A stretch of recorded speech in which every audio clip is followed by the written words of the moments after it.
하나님 아버지, 오늘도 저희들 모여서 하나님 말씀 공부할 수 있도록 인도해 주심 감사드립니다.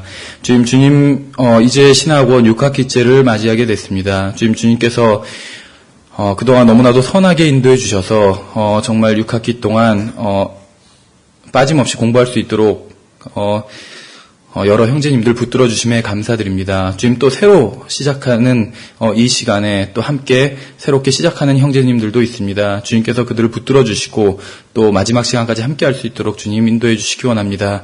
주님, 너무나도 부족하고 어리석은 자를 주님께서 세우셨습니다. 주님께서 능력으로 임해 주셔서 제가 하나님의 말씀을 올바로 증거할 수 있도록 인도해 주시기 원합니다. 주님, 이 시간을 통해서 오직 우리 주 예수 그리스도께서 영광 받으시기 원합니다. 감사드리며 우리 주 예수 그리스도 이름으로 기도드렸습니다. 아멘. 잠시 그 과목 소개를 말씀드리고 시작하도록 하겠습니다. 공지해드린 것처럼 지금 이 시간은 이제 성경 연구 방법이라는 그 제목으로 한 학기 동안 저희가 공부하려고 합니다. 원래는 이제 처음에 신학원 요강 나갔을 때는 킹 제임스 성경 이슈라는 과목이었어요. 근데 이제, 저희가 이제 6학기 동안 공부하면서 성경 관련된 그 과목이 두 과목이 있었거든요. 성경의 역사와 다음에 원문 비평학이라는 두 과목이 있었습니다. 그래서 킹 제임스 성경 이슈가 약간 좀 주제가 겹치는 부분이 있기 때문에 좀 전혀 새로운 과목으로 이렇게 선정을 했습니다. 그래서 지금 저희 신학원이 이제 6학기째를 맞이하게 되었는데요. 지금 새로 오신 분도 계시고 해서 좀 더 설명을 드리면, 이렇게 어느 학기나 중간에 이렇게 들어오실 수 있습니다. 그래서 6학기지만 계속 반복되는 것이기 때문에 이제 지금 6번째 학기에 들으시는 분들은 6학기고 이번 학기부터 시작하시는 분들은 1학기가 되는 것이에요. 그래서 이렇게 계속 신학원은 반복되니까 이제 저 같은 경우도 이제 정확히 지금 똑같은 과목을 하지는 않을 생각인데 그래도 대충 지난 5학기 동안 했던 과목과 비슷한 과목을 진행할 생각이거든요. 왜냐하면 교회사를 똑같이 하진 않지만 그래도 교회사에 대한 것을 또 우리가 공부해 봐야 되기 때문에 이제 비슷한 과목으로 진행할 생각입니다. 그래서 이번에 들어오신 분들은 지금이 1학기라고 생각하시면 돼요. 그리고 이제 지금 정식으로 등록을 하시고 들으시는 분들이 있고 또 청강하시는 분들이 있는데 자유롭게 사실 저희 신학원은 들으실 수가 있습니다.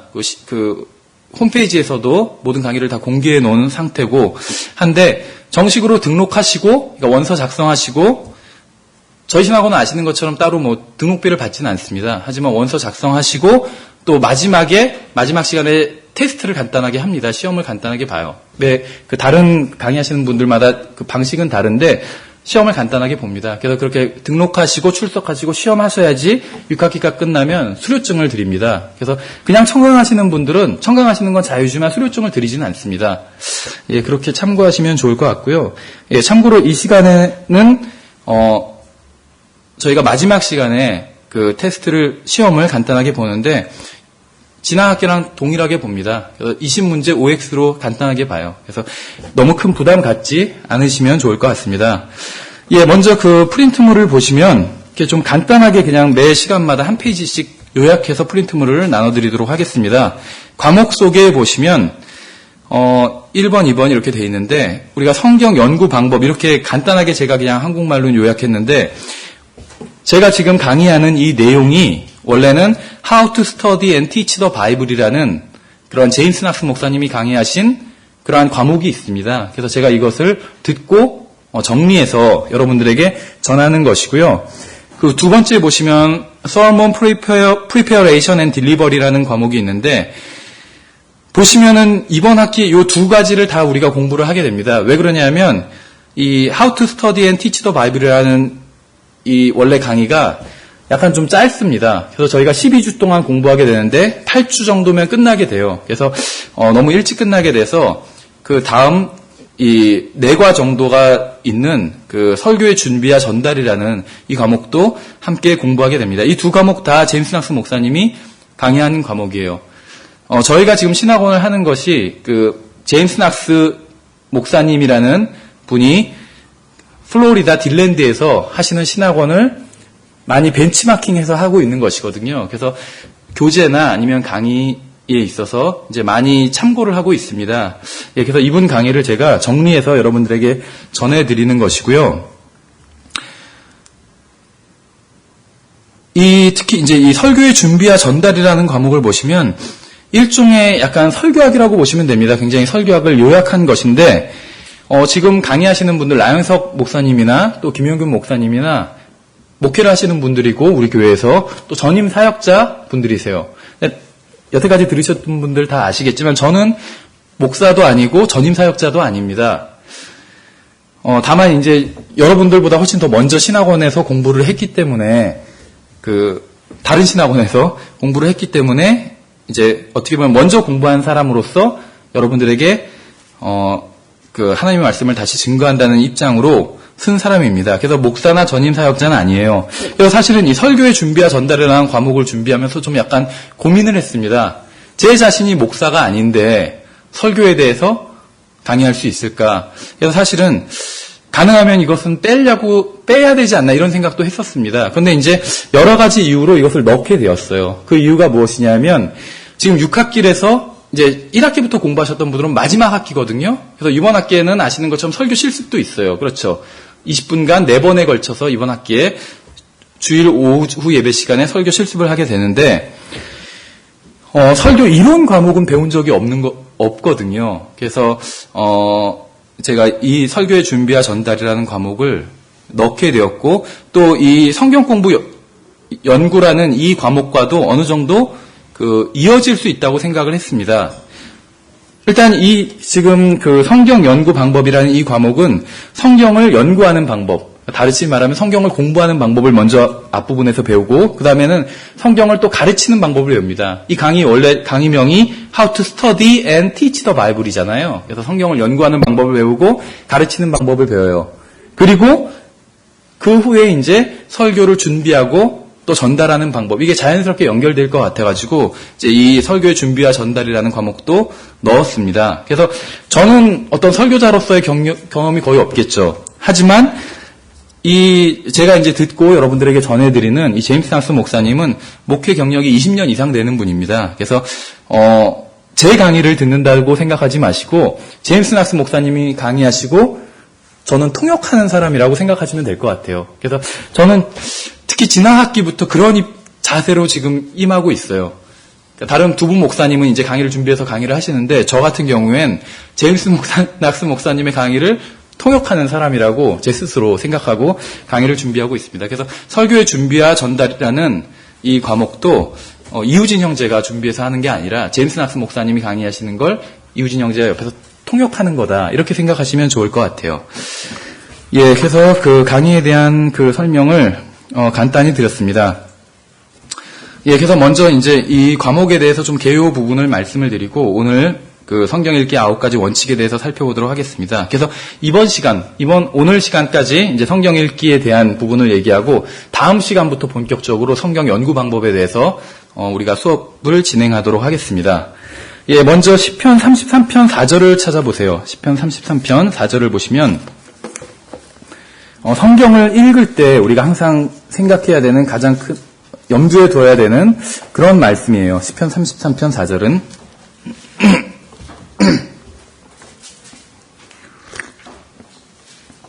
예, 제가 읽어보겠습니다. 시편 33편 4절에 같이 읽어볼게요. 이 구절은 자, 시작. 주의 말씀은 옳으며 그분의 모든 일은 진리 안에서 이루어지는도다. 이렇게 말씀하고 있어요. 그래서 여러분들이 성경을 읽고 또 연구할 때 항상 염두에 두셔야 될 그런 말씀입니다. 여러분은 이 말씀에서 주의 말씀이라는 단어를 보실 수 있어요. 이 단어를 다른 단어로 바꾸면 안 됩니다. 제임스 낙스는 옳으며 그의 모든 일은 진리 안에서 이루어지느냐 이렇게 할 수 없다는 거예요. 아니면 피터 러크만은 옳으며 그의 모든 일은 진리 안에서 이루어지는도다. 이렇게 하면 안 된다는 것입니다. 제임스 낙스 목사님이나 피터 러크만 목사님이나 저는 다 존경하는 분들이에요. 그리고 훌륭한 성경 교사라고 생각합니다. 그러나 주님의 말씀이 들어갈 자리에 다른 것이 대체될 수는 없다는 것이죠. 어떠한 신학자나 목사를 할지라도 주의 말씀을 대체할 수는 없다는 것입니다. 그래서 주님의 말씀의 자리는 사람뿐만 아니라 그 어떤 교회나 단체도 대체할 수가 없다는 것이에요. 저는 여러 가지 교회 형태가 있지만 이 침례 교회가 다른 교회의 형태라고 믿습니다. 하지만 침례 교회는 옳으며 침례 교회의 모든 일은 진리 안에서 이루어지는도다. 이렇게 할 수는 없다는 것이에요. 주님의 말씀을 오르며 그분의 모든 일은 진리 안에서 이루어지는도라는 말씀에서 주님의 말씀을 대체할 수 있는 단어가 무엇이 있겠느냐고 만약에 누가 묻는다면 이 구절에서 시편 33편 4절에서 주의 말씀을 다른 단어로 대체할 수 있을까요? 누가 묻는다면 전 대체할 수 없다고 얘기할 수 있을 것 같아요. 어떠한 단어로도. 예, 오늘 우리는 이제 우리의 믿음을 어떤 목사나 설교자의 말에 두려고 하지 않는 것이에요. 그래서 우리의 믿음은 성경을 해석하는 사람에게 두는 것이 아니라 성경 그 자체에 둬야 된다는 것이죠. 그래서 주님의 말씀만이 우리의 믿음의 기초고 믿음의 핵심입니다. 우리는 이번 과목의 기초와 뼈대를 모두 주님의 말씀에 두고 그 위에 이제 하나하나 쌓아가도록 할 것입니다. 그래서 우리가 성경적인 기초를 쌓아가다 보면 좀 지루하게 느껴질 수 있는 부분들이 있습니다. 그래서 우리는 이 시간에 가장 기본적이고 기초적인 부분부터 시작을 할 것입니다. 그래서 오늘은 성경 읽기에 대한 것, 가장 기본적인 것이죠. 에 대해서 할 것이고, 이제 강의가 진행될수록 약간 더 복잡하고 더 높은 수준으로 나아갈 것입니다. 그래서 먼저 가장 기본적이고 쉬운 부분부터 어려운 부분으로 이렇게 나아가도록 하겠습니다. 성경을 연구함에 있어서 가장 먼저 깔아야 될 기초가 바로 성경을 읽어야 한다는 것입니다. 너무나도 당연한 것이에요. 제가 예전에 몇 번 말씀드린 적이 있는 것 같은데, 기존 신학교를 다닌 적이 있었습니다. 기존 이제 개신교회에 속한 신학교를. 근데 거기서 신약학을 가르치시는 담임 교수님이었어요, 또. 저희 신학과에. 교수님이 계셨는데, 그분이 한 주는 갑자기 상기된 얼굴로 오시더니 그런 말씀 하시더라고요. 자기 교회에서, 자기가 이제 목사지만 어떤 큰 교회의 부목사님이셨던 것 같아요. 근데 이제 자기 교회에서 부흥회를 했는데 자기가 너무 많이 은혜를 받았다. 그래서 이번 기회에 성경을 구입했다 이러시더라고요. 그러니까 신약학 교수님은 독일에서 유학을 하신 분이었거든요. 그래서 신약학을 가르치시는 교수님이었는데 성경이 없었던 거예요. 성경이. 물론 성경이 아예 없었던 건 아니고 헬라어 성경은 있었다고 하더라고요. 근데 사실 어느 누구도 헬라어 성경을 읽으면서 묵상을 하지는 않거든요. 신학자들도 헬라어를 아주 잘하는 사람은 거의 드물어요. 그러니까 헬라어로 읽고 묵상한다는 건 거의 말이 안 되는 얘기거든요. 그러니까 어떤 연구용으로 쓸 수는 있겠지만, 그러니까는 성경이 없었다는 거예요. 성경 없이 신학을 공부하는 사람들이 있습니다. 또 성경을 연구한다고 하는 사람들이 있어요. 그래서 너무나도 당연한 말 같지만 성경을 연구할 때 가장 중요한 것은 먼저 성경을 읽어야 된다는 것이에요. 그래서 성경 공부의 가장 첫째 가는 기초는 매우 분명하고 단순합니다. 여러분은 성경을 읽어야 해요. 여러분 중에는 성경을 읽어야 된다는 것을 모르는 사람이 어디 있겠어, 이렇게 생각하는 분이 있을 겁니다. 그렇다면 제가 한 가지 질문을 드릴게요. 여러분 성경을 읽고 계시죠? 그러니까 이제 신학원에도 오셨겠죠, 성경을 배우러. 여러분은 성경을 이번 주에 충분히 읽으셨나요? 충분히. 아니면 오늘 성경을 충분히 읽으셨나요? 하나님의 말씀을 읽고 충분히 묵상하셨나요? 우리는 성경을 읽어야 된다. 여기는 다 동의를 합니다. 성경을 읽으셨습니까? 하면은 성경 한 줄 읽은 것도 읽은 거죠. 읽었다고 대답할 수 있을 거예요. 하나님께서 우리에게 원하시는 건 성경을 우리가 충분히 읽는 것이죠. 충분히. 밥을 먹는 것으로는 충분하지 않잖아요. 밥을 충분히 먹어야 되죠. 밥을 한 숟갈만 먹어요. 한 숟갈만 줘서. 충분하지 않죠. 저도 지금 나와서 혼자 살고 있는데, 부모님은 이제 최근에 지방으로 내려가셨거든요. 그래서 나와서 혼자 살고 있는데, 밥을 아침에 합니다. 그러면 양을 잘 맞추면은 딱 밥을 먹을 만큼 딱 하게 돼요. 양을 잘 못 맞추면 먹고 나서 1분만 남게 됩니다. 충분하지 않게. 그럼 이제 그것만 먹으면 충분하지 않은 거예요. 그래서 다른 걸 더 먹어야 돼요. 우리는 성경을 읽었다고 얘기할 수는 있어요. 근데 충분히 읽었는가 생각해 볼 필요가 있다는 것이죠. 읽는 것으로는 의미가 없어요. 충분히 읽어야지 되는 것이지. 그래서 우리는 모두 그리스도인으로서 삶의 균형을 잡아야 됩니다. 재미있고 또 육신을 즐겁게 해주는 일을 하는 것은 어렵지 않아요. 그렇죠. 자연스럽게 하게 됩니다. 그러나 재미없고 즐겁지 않은 일을 하는 것은 어려운 일이에요. 그렇죠. 그래서 우리는 모두 주님의 몸을 이루고 있는 주님의 지체입니다. 따라서 서로 각기 다른 역할을 맡고 있어요. 우리는 주님의 지체로서 모두 똑같은 일을 하는 것은 아니죠. 모두가 입이나 귀나 눈이나 손이나 발은 아니라는 것이요. 다 서로 주님의 지체 중에 다른 부분을 이루고 있다는 것입니다. 그러나 이러한 사실로 인해서 자신이 하기 쉽고 자연스러운 일이라고 해서 그것이 하나님의 뜻이라고 정당화해서는 안 된다는 것이에요. 그렇죠? 제가 잘하는 일이 있고 제가 잘 못하는 일이 있어요. 어려운 일이 있어요, 저에게. 근데 제가 잘하는 일이라고 해서 이것이 주님께서 나에게 주신 일이다. 난 이것만 하면 된다. 이렇게 생각하면 안 되는 것이라는 것이요. 어떤 사람 말하는 걸 굉장히 좋아하는 사람이 있어요. 그렇다고 해서 그 사람이 설교자가 돼야 된다는 것은 아니라는 것이죠. 모세는 하나님의 말씀을 대언했지만 오히려 말하기에는 둔한 사람이었다고 고백하고 있잖아요. 하나님께서 무엇인가를 명령하셨는데 그 명령에 즐기면서 순종할 수 있다면 그것은 그 일을 쉽게 할 수 있는 것이에요. 그러나 주님께서 명령하시는 것이 별로 즐겁지 않고 또 능숙하지 않을 수도 있습니다. 주님의 명령에 순종하기 위해서는 자신을 부인하고 성령님께 전적으로 의지하며 부단히 노력해야 하는 그러한 경우도 있다는 것입니다. 우리가 그리스도인으로서 균형 잡힌 신앙생활을 하기 위해서 가장 먼저 해야 하는 것이 있는데 바로 성경 읽기입니다. 성경을 읽는데 시간을 들이지 않으면 영적인 삶이나 그리스도인으로서의 삶을 사는 것은 불가능하다고 볼 수가 있어요. 여러분의 생각이 성경적인 생각이 아니라면 여러분이 하는 생각이 있죠. 우리가 하는 생각이 있어요. 근데 우리가 하는 생각이 성경적인 생각이 아니라면 우리의 행동도 성경적인 행동이 나오지가 않게 되는 것이죠. 여러분의 삶의 지침이 성경적이지 않다면 여러분이 걷는 인생도 결코 성경적이지 않을 것이라는 말입니다. 주님께서 아무리 인도해 주시려고 해도 성경을 모르면 여전히 육신을 따라 걸을 수밖에 없어요. 우리가 성경을 전혀 모르는데 주님께서 성경적으로 인도해 주실 수는 없다는 것입니다. 여기에 대해서 우리가 계속 살펴보도록 하겠습니다. 그래서 주님의 말씀이 옳은 것이지 우리가 느끼는 것이 옳은 것은 아니라는 것이죠. 많은 경우에 있어서 우리의 느낌이나 생각은 주님의 말씀과 반대되는 경우가 오히려 더 많다는 것입니다. 그래서 우리는 성경을 읽어야 하는 것이에요. 여러분은 성경을 연구해야 합니다. 성경에는 성경을 읽으라고 하는 말씀이 있고 또 성경을 연구하라고 하는 말씀이 있어요. 읽으라, 리드죠. 읽으라는 말씀과 연구하라, 스터디입니다. 또 찾아보라, 서치 이런 말씀도 있어요. 우리 성경에서는 탐구하라 이렇게 번역을 했는데 읽는 것과 단순하게 성경을 읽는 것과 성경을 연구하는 것은 서로 다른 것입니다. 무엇을 해야 될까요? 둘 다 해야 돼요. 성경을 읽는 것도 해야 되고 또 성경을 연구하는 것도 해야 됩니다. 그래서 오늘은 우리가 성경 읽기에 대해서 주로 살펴보겠지만 앞으로는 성경 연구에 대해서 더 초점을 맞춰서 살펴보도록 하겠습니다. 성경 연구는 단순히 읽기를 넘어선 것입니다. 어린아이들도 성경을 읽을 수는 있죠. 그렇죠. 주일학교 시간에도 성경을 읽을 수 있고 어린아이들도 집에서 또 성경 읽기를 어렸을 때부터 시키면 성경을 읽을 수 있어요. 하루에 한 장씩 읽고 자 이렇게 시키면 습관이 들면 하루에 한 장씩 읽고 잘 수가 있어요. 그러나 초등학생이 성경을 연구하기는 어렵겠죠. 부모가 가르쳐주지 않는다면 성경을 연구하기는 어려워요.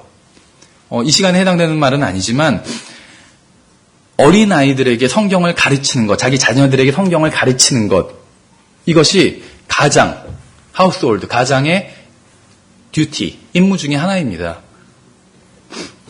어쨌거나 그래서 어린아이들은 스스로 성경을 연구할 수가 없어요. 그래서 부모가 성경을 가르쳐야 됩니다. 그러면 그 가르침을 받은 어린아이가 평생 성인이 돼서 성경을 스스로 연구할 수가 있겠죠. 이것이 이제 기독교 가정이에요. 어쨌거나 그래서 성경에서 이제 성경을 읽으라고 말씀하고 있고 연구하라고 말씀하고 있는데 이것은 서로 다른 것이란 것이죠. 우리가 영적으로 성장하기 위해서는 반드시 성경을 알아야 합니다. 그래서 성경 지식은 영적 성장에 있어서 필요 조건이에요. 충분 조건은 아니에요. 필요 조건이라는 것이에요. 그럼 이제 충분 조건까지 되려면 무엇이 필요하냐면 먼저 성경을 읽어야겠죠. 그래서 성경 읽기가 첫 번째 와야 됩니다. 그 다음에 성경을 연구해야 돼요.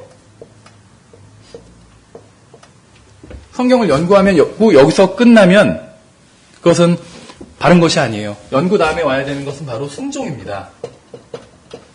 그래서 오늘 우리가 이것에 대해서 좀 더 자세하게 살펴보도록 하겠습니다. 그래서 성경을 하나님의 말씀으로 읽고 그것을 연구하고 그 말씀에 순종해야지 영적으로 성장할 수 있어요. 그래서 성경을 읽고 연구한다면 성경 지식은 쌓이겠죠. 고시 공부하듯이 3년간 고시원에 들어가서 성경을 연구하고 막 주석서 읽고 한다면 성경 지식을 많이 쌓을 수는 있겠죠. 하지만 영적으로 성장하진 못해요. 영적으로 성장하기 위해서는 반드시 성경을 알아야 돼요. 그렇죠. 왜냐하면 성장하기 위해서는 하나님의 뜻을 행해야 됩니다. 그러나 성경을 모르면 하나님의 뜻을 행할 수가 없잖아요. 그래서 영적으로 성장하기 위해서는 반드시 성경을 알아야 돼요. 그래서 반드시 성경을 연구해야 됩니다. 그래서 이것이 바로 영적 성장의 필요 조건이에요. 그러나 충분하지는 않다는 것이죠. 성경을 많이 영적으로 성장하는 사람 중에는 성경을 많이 아는 사람들이 있어요. 예를 들면 조지 뮬러, 굉장히 유명하죠, 기독교계에선. 이 사람은 그 형제교회 출신입니다. 그래서 형제교회에서 항상 자기네 그 형제교회에 대해서 홍보를 할 때 첫 번째로 꼽는 사람이 조지 뮬러예요. 그 다음에 뭐 헨리 아이언사이드 같은 사람을 들고 굉장히 유명하고 간증도 훌륭한 사람이었죠. 그래서 조지 뮬러 하면 어떤 그 기도의 간증, 5만 번 이상 기도 응답을 받은 사람, 수많은 수천 명의 고아들을 길러낸 사람, 그래서 그런 좋은 간증으로 유명해요. 근데 사실 조지 뮬러는 단순히 어떤 실행만 뛰어났던 것이 아니라 성경 지식도 훌륭했습니다. 그래서 거의 우리가 가지고 있는 어떤 교리적인 입장과 거의 일치한다고 볼 수가 있어요. 조지 뮬러가 가지고 어떤 세세적인 항목에선 다를지 몰라도 큰 항목에선 성경을 문자적으로 해석하고 그다음에 어떤 전천년주의를 받아들이고 교회와 유대인들을 구분하고 또 교회는 환난을 통과하지 않는다는 것을 믿고 이런 바른 교리들을 믿었던 사람이에요. 조지 뮬러는. 성경을 100번 이상 읽고 연구했기 때문에. 그러나 단순히 조지 뮬러가 영적으로 성장했던 것은 성경을 연구하는 데서 그친 것이 아니라 자기가 알고 있는 말씀을 순종했기 때문에 영적으로 성장할 수 있었던 것이죠. 그래서 우리가 알고 있는 훌륭한 사람 중에서는 성경을 많이 알고 있는 사람들이 있어요. 근데 그 사람들이 훌륭했던 건 단순히 아는 데서 그친 것이 아니라 자기가 알고 있는 말씀에 순종했기 때문에 영적으로 성장할 수 있었다는 것이죠. 그래서 영적으로 성장한 사람들은 모두 다 성경을, 하나님의 말씀을 능숙하게 잘 알고 있습니다. 하나님의 말씀을 능숙하게 잘 알지 못한다면 결코 영적으로 성장할 수 없어요. 그러나 성경을 잘한다고 해서 영적으로 성장한 것은 아니라는 것이죠. 반드시 하나님의 말씀을 순종해야 된다는 것입니다. 예, 그래서 우리는 우리가 읽은 그 말씀을 연구하고 또 연구한 그 말씀을 그대로 순종해야 된다는 것입니다. 타고난 성품이 순종적인 사람도 있지만 그렇지 않은 사람도 있겠죠. 그래서 우리의 육신은 옳게 행하기를 원치 않습니다. 그래서 주님의 말씀에 순종하는 법을 배워야 되는 것이에요. 성경을 읽고 연구하지만 그 말씀에 순종하지 않는다면 그것은 성경적 의미의 기독교가 아니에요. 어떻게 보면 세상 신학교, 자유주의화된 신학교에서 성경을 자기네도 연구한다고 하겠죠. 성경에서 말씀하시는 기독교는 아니라는 것이에요. 성경에서 말씀하시는 기독교는 하나님의 말씀을 읽고 연구하고 그 말씀을 자기의 삶으로 순종하는 것. 이것이 성경적 기독교라는 것입니다. 성경에서 말씀하시는 그리스도의 삶이란 하나님의 말씀을 읽고 연구하고 순종하는 해야지 이루어지는 것이죠. 그래서 순종 다음에 따라오는 것은 찬양입니다. 성경은 찬양에 대해서 하나님께 감사하는 입술의 열매라고 말씀하고 있어요. 여러분은 읽을 성경을 가지고 있음에 감사하고 있습니까? 여러분의 읽은 것으로 인해서 또 감사하고 있습니까? 여러분에게 계시해 주신 것으로 인해서 감사하고 있습니까? 여러분이 성경을 연구해서 찾은 놀라운 보화로 인해서 또 주님께 감사하고 있습니까? 순종할 주님이 있고 사랑과 은혜가 충만하시고 보상해 주시는 하나님으로 인해서 감사하신 적이 있습니까? 여러분들은 하나님께 감사하신 적이 있으세요? 우리가 하나님을 많이 알면 알수록 더 하나님께 감사할 제목이 많아지게 되는 것 같아요. 우리는 지금 이 시대에 살고 있는 사람은 과거 6,000년 동안 그 어느 세대도 경험하지 못한 그러한 풍족한 세상에 살고 있는 것이에요. 물론 지금도 가난한 나라가 있어요. 아프리카나 아니면 아시아에서. 그렇지만 이제 우리나라 아니면 미국 이런 곳에 살고 있는 그리스도인들은 굉장히 풍요 속에 살고 있는 것입니다. 역사상 우리보다 더 풍요롭게 살았던 사람은 없어요. 미국 사람들을 예로 들면 80% 이상의 사람들이 케이블 TV를 가지고 있다고 그래요. 98%의 사람들이 전기가 들어오는 집에 산다고 합니다. 당연한 거죠. TV가 있고 집에 전기가 들어오고 이게 뭐가 풍족한 걸까 하지만 이것은 과거에 100년 전, 50년 전을 뒤돌아본다면 어느 세대도 경험하지 못한 풍요라는 것이죠. 그래서 이것이 별거 아닌 것 같지만 지난 수천 년의 세대와 비교해 본다면 굉장한 풍요인 것입니다. 만약에 여러분들이 300년 전에 살고 있는데 여러분 집에 전기가 들어오고 TV가 있는 집에 살고 있다면 여러분은 엄청난 부자인 거예요. 아마 주위의 사람들은 여러분들이 외계에서 왔다고 생각할 거예요. 그렇죠. 그래서 이전 시대와 비교해 보면 지금 이 시대의 사람들이 받는 것은 이루 말할 수 없는 정도의 엄청난 부요라는 것이죠. 풍요라는 것이에요. 그래서 지금 이 시대에 살고 있는 사람들은 자신들이 받은 복이 어떠한 것인지 생각해보고 주님께 감사를 드려야 된다는 것입니다. 예, 그래서 목사의 설교를 듣는 것으로 성경 공부를 다 했다고 생각하면 안 돼요. 교회에서 가만히 보면 개인적인 성경 공부 없이 단순히 집에서 성경 읽고, 그 다음에 또 교회에 와서 이제 목사의 설교를 듣고, 아니면 주일학교에 뭐 장년주일 학교도 있으니까 성경 공부를 듣고 이것으로 다 했다고 생각하는 분들이 있어요. 그러나 그것이 다가 아니라는 것이죠. 물론 하나님께서는 목사의 설교를 통해서 그 설교를 듣는 사람들에게 자신의 뜻을 알려주십니다. 그래서 목사가 필요한 것이겠죠. 교회에서 하나님의 말씀을 선포하는 일이 필요한 것이고, 여러분은 설교나 성경 공부를 통해서 하나님의 말씀을 배울 수 있어요. 그래서 또 이 시간이 있는 거겠죠. 신학원 시간이 있는 거겠죠. 그러나 이것으로는 충분하지 않습니다. 여러분이 여러분 자신이 성경을 읽고 또 주님의 말씀을 듣는 시간을 개인적으로 가져야만 돼요. 그러니까 신학원에서 나오고 교회에 와서 하나님의 말씀을 듣고 배우는 거 당연히 필요해요. 그렇지만 개인적으로 성경 공부를 하는 시간도 반드시 필요하다는 것입니다. 어떠한 인간 중재자 없이 주님으로부터 직접 말씀을 받을 필요가 있다는 것이에요. 목사님을 통해서 또 성경을 가르치는 사람을 통해서 하나님의 말씀을 들을 필요도 있지만 어떠한 인간 중재자 없이 하나님과 나 사이에 직접적으로 하나님의 말씀을 통해서 성경을 배울 필요가 있다는 것이죠. 그래서 개인적으로 성경을 반드시 연구해야 된다는 것입니다. 우리가 기도를 할 때 우리는 하나님께 말씀을 드리는 것이죠. 우리가 성경을 찾아볼 때 하나님께서 우리에게 말씀하시는 것이에요. 이것 외에 지금 이 시대에 우리가 계속 살펴보겠지만 우리가 성경을 읽는 것 외에 지금 이 시대에 하나님께서 우리에게 말씀하신 적은 없어요. 여기에 대해서도 좀 이따 살펴보도록 하겠습니다. 그래서 우리가 기도를 통해서 하나님께 말씀을 드리고 우리가 성경을 읽을 때 하나님께서 우리에게 말씀을 하세요. 그리고 우리가 성경에 순종할 때 다른 사람들에게 우리가 말하고 있는 것이에요. 하나님 살아계시다고. 그렇죠. 조지 뮬러가 아까 조지 뮬러 얘기 나왔으니까 그 고아원을 한 이유가 여러 가지가 있었는데 그 중에 하나가 무엇이냐면 하나님이 살아계심을 입증하기 위해서 고아원을 한 것이에요. 조지 뮬러가 살던 시대에는 무신론이 이제 그 팽창하기 시작하던 때였거든요. 무신론이. 그래서 무신론이 팽창할 때 하나님께서 살아가시게 되신다는 걸 자기는 입증하겠다. 무신론자들한테. 어떻게 입증하느냐. 아무런 돈도 없이. 조지 뮬러는 대단한 어떤 부자가 아니었어요. 평범한 사람이었어요. 그냥 평범한 자기 같은 사람이 수천 명의 고아를 먹이겠다. 하나님의 능력만 신뢰해서. 그래서 고아원을 한 것이에요. 어쨌거나 그래서 우리가 하나님의 말씀에 순종하는 것을 다른 사람한테 보여주면 사람들은 그것을 듣는 것이죠. 그것을 보는 것이에요. 그래서 하나님은 우리의 기도를 듣시고 우리는 성경을 읽고 사람들은 우리를 읽는 것입니다. 이것이 바로 그리스도인의 삶인 것입니다.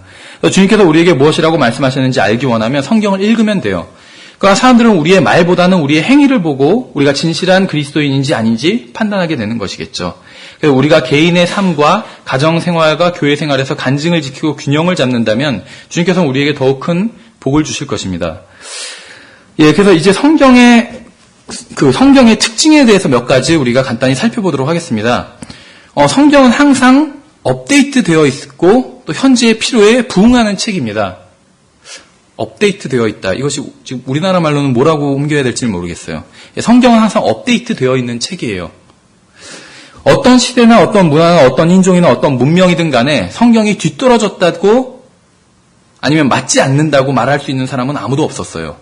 여러분이 누구이건 어디에 있건 간에 상관없이 성경을 읽는다면 그것은 여러분과 여러분이 처한 상황에 대해서 말하고 있는 것이에요. 언제나 그렇다는 것입니다. 기본적으로 성경은 너무나 평이해서 이 세상 모든 사람들이 이해하기에 적당한 책입니다. 성경은 굉장히 평이한 책이에요. 이것이 그냥 일반적인 얘기 같지만 우리가 성경 연구에 있어서 나중에 좀 더 이 부분을 자세히 살펴보도록 하겠습니다. 그래서 성경 해석하는 데 있어서도 평이하게 접근해야 된다는 것이에요. 어떤 특정한 시대의 사람들만이 이해할 수 있게끔 접근하는 것은 잘못된 방법이라는 것이죠. 그렇죠. 예를 들면 성경에서 우리가 나중에 살펴보겠지만 성경에서는 헬리콥터가 나오지 않아요.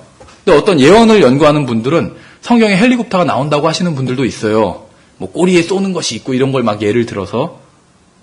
그렇다면 헬리콥터라는 게 발명된 지가 100년이 채 안 됐죠. 그럼 100년 전의 사람들은 성경을 이해할 수 없는 것이겠네요. 그렇지 않다는 것이죠. 결론적으로. 성경에 헬리콥터가 나오지 않아요. 성경은 평이한 언어로 성경을 읽는 사람들이 항상 이해할 수 있는 언어로 기록되었다는 것입니다. 그렇죠. 그건 나중에 좀 더 살펴보도록 하겠습니다. 성경 연구에 대해서 살펴볼 때. 그래서 성경은 모든 사람들이 이해할 수 있도록 평이한 언어로 기록되어 있다는 것이에요. 그래서 성경의 어느 부분도 어느 누구에게도 걸림이 되지 않습니다. 성경은 모든 사람들이 이해할 수 있도록 기록되었어요. 성경은 기본적으로 어떤 특정한 시대의 사람들만이 이해할 수 있도록 기록된 것이 아니라는 것이죠. 예, 성경은 또 성경의 어떤 특징을 살펴보면 유대인들이 기록했지만 이방인들이 사랑한 책이에요, 성경은. 성경은 이방인들이 유대인들을 사랑하도록 만드는 유일한 책입니다. 그렇죠. 이러한 책을 세상에서 찾기는 어려워요.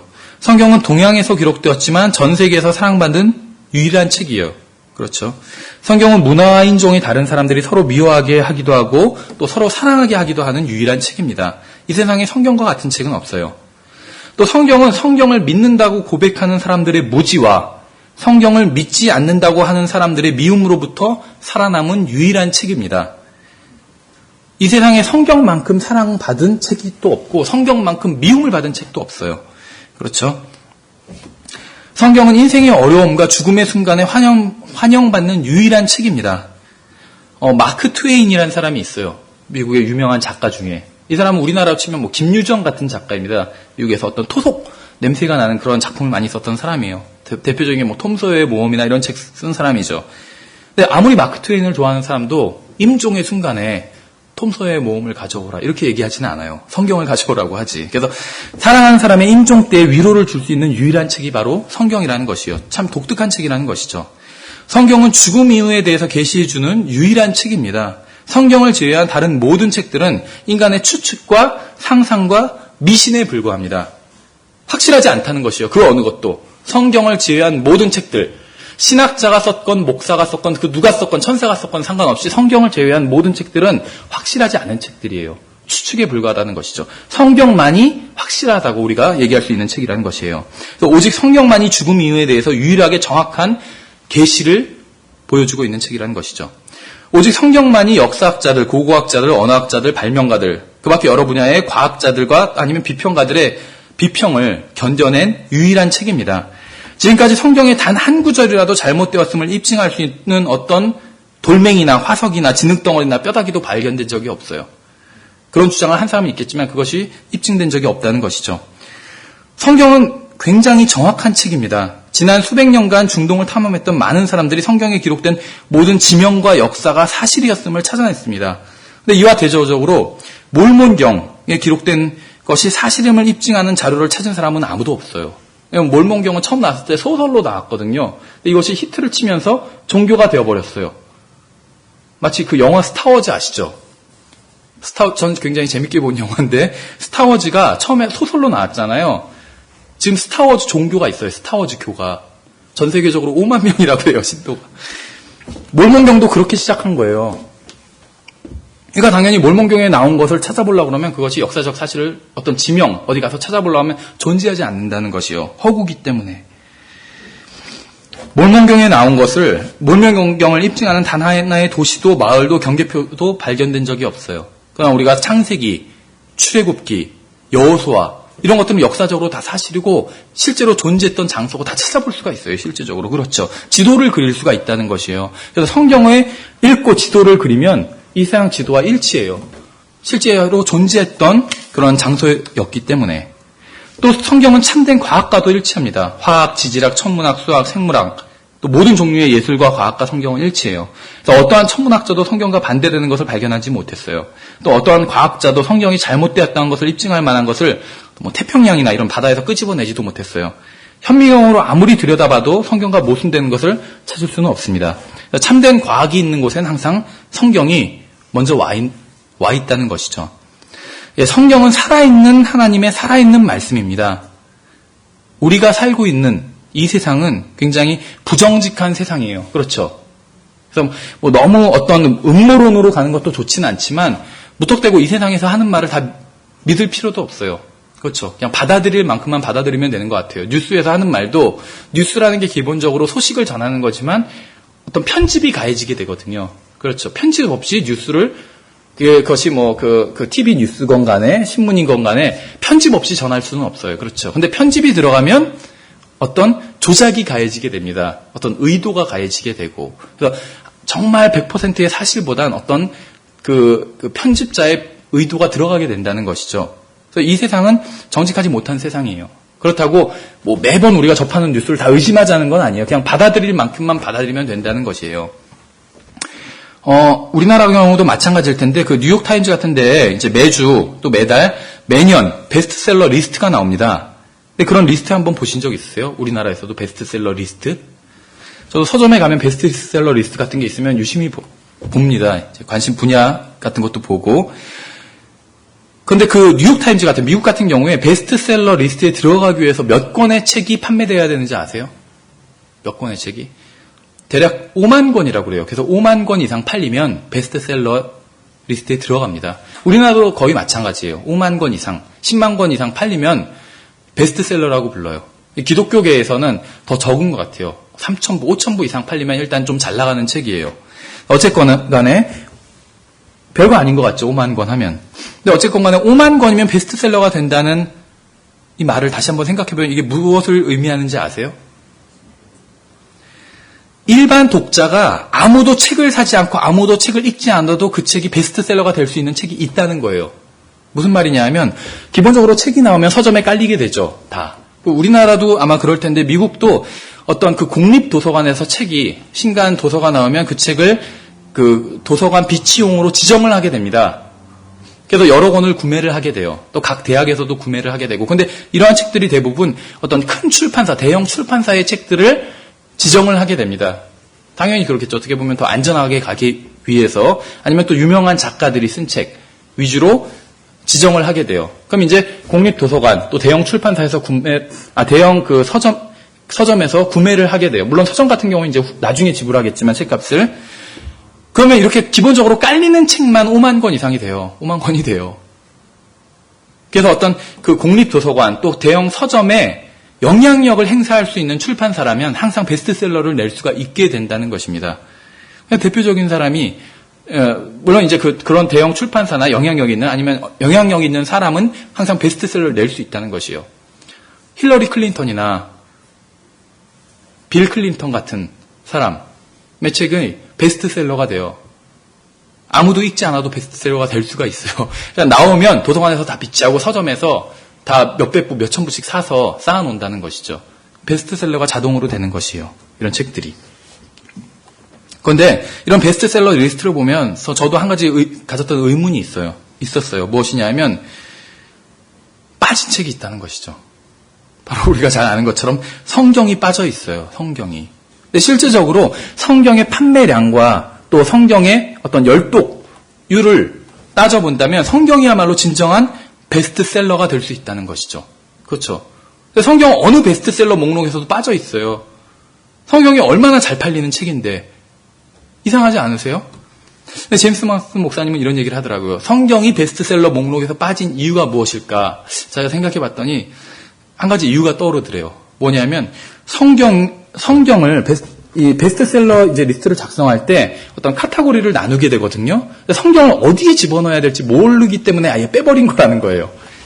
예를 들면 이제 영문 도서 같은 경우에 크게는 픽션과 넌픽션으로 나뉘어요. 그렇죠. 성경이 어디에 들어갈까요? 픽션에 들어가요? 넌픽션에 들어가요? 픽션에 들어가나요? 그래서 성경을 픽션에 넣으면은 안 믿는 사람들이 막 항의를 한대요. 왜 성경이 픽션이냐고, 이건 완전히 다 신하고 소설이지. 그럼 성경을 넌픽션 항목에 넣으면 믿는 사람들이 항의를 한대요. 역사적으로 기록된 사실이고 예언이 다 성취되었고 실제 있었던 일인데, 그렇죠. 그래서 성경을 어디에 넣어야 될지 몰라서 아예 빼버렸다는 것이에요. 모르겠어요. 이 추측이 맞는지 틀리는지는. 어쨌든 간에 성경이 정말 베스트셀러 리스트에 들어갈 만한 정당한 책인데도 불구하고 빠져버린 것은 사실입니다. 그렇죠. 반지의 제왕이나 해리포터 이런 것이 베스트셀러 리스트에 들어가는데 이런 책보다 성경이 훨씬 더 많이 팔렸고 지금도 많이 팔리고 있어요. 성경은 과거에만 많이 팔렸다는 것이 아니라 지금도 홀리 바이블이라는 이름을 달고 나오는 그 책은 가장 많이 팔리는 책이라는 것이죠. 여기서 우리가 성경의 특징에 대해서 그냥 간단히 한번 생각을 해봤습니다. 그래서 이제는 성경 읽기 9가지 원칙인데 정확히 말하면 성경 읽기에 대한 9가지 원칙이다. 이렇게 생각해 볼 수가 있을 것 같아요. 그래서 성경 읽기에 대한 9가지 원칙을 한번 살펴보도록 하겠습니다.